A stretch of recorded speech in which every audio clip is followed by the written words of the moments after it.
Salam sahabat inspirasi, pernahkah kita memperhatikan seorang anak yang sedang asik bermain? Di mata kita, mereka mungkin hanya sedang membuat rumah-rumahan dari Lego yang berantakan atau mencoret-coret sebuah kertas. Namun, di mata Tuhan ada sebuah cerita besar yang sedang ditulis. Dalam Mazmur 139 ayat 16, Raja Daud mengatakan, "Matamu melihat selagi aku bakal anak, dan dalam kitabmu semuanya tertulis hari-hari yang akan dibentuk sebelum ada satu pun daripadanya." Sebelum dunia medis mengenali kode genetik, Tuhan sudah melihat kita sejak kita dalam kandungan. Kata bakal anak di sini menggambarkan sesuatu yang belum terbentuk secara sempurna, seperti benang-benang yang baru mulai ditenun. Artinya anak-anak kita bukanlah sebuah kebetulan atau sekedar penerus nama keluarga. Mereka adalah pribadi yang dirancang secara personal oleh Tuhan dengan sebuah blueprint yang unik.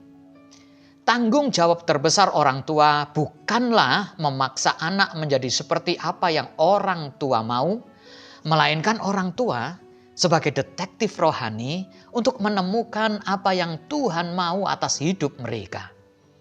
Mari kita belajar dari kisah nyata seorang ibu bernama Susanna Wesley di abad ke-18.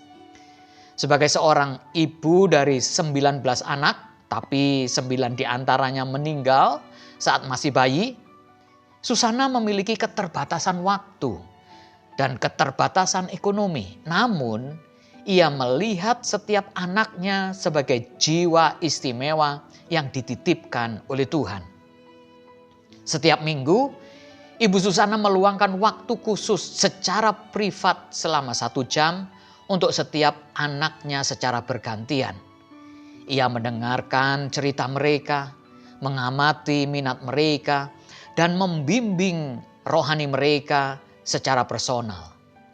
Dari ketekunannya mendampingi dan mengarahkan potensi anak-anaknya, lahirlah 2 tokoh besar yang mempengaruhi sejarah kekristenan dunia, yaitu John Wesley yang menjadi pengkhotbah besar yang mengobarkan kebangunan rohani di Inggris, dan Charles Wesley yang menulis ribuan lagu pujian yang kita nyanyikan hingga hari ini.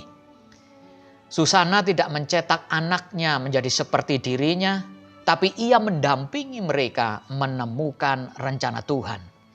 Ia mengorbitkan rencana Tuhan dalam diri anak-anaknya. Bagaimana dengan kita hari ini para orang tua? Terkadang kita terlalu sibuk membandingkan anak kita dengan anak orang lain. Ketika anak kita lemah di pelajaran matematika, tetapi mereka sangat peka terhadap perasaan sesamanya, kita seringkali marah dan mengabaikan bakat empatinya yang luar biasa. Menemukan potensi anak memang membutuhkan waktu dan kehadiran orang tua. Amati apa yang mereka lakukan dan membuat mereka tertarik. Dengarkan pertanyaan-pertanyaan polos mereka, dampingi mereka saat mereka mengalami kegagalan, dan katakan bahwa Tuhan punya rencana yang indah di balik setiap proses. Anak adalah titipan, bukan hak milik orang tua. Tugas kita sebagai orang tua adalah mengantar mereka sampai ke gerbang rencana Tuhan. Bukan memenjarakan mereka dalam ambisi pribadi kita yang belum terwujud. Mari mulai hari ini, lihatlah anak kita dengan kacamata Tuhan sebagai sebuah karya agung yang sedang ditenun dengan sangat indahnya. Mari kita berdoa. Tuhan Yesus yang baik, terima kasih karena Engkau telah merancang anak-anak kami dengan begitu istimewa sejak dalam kandungan.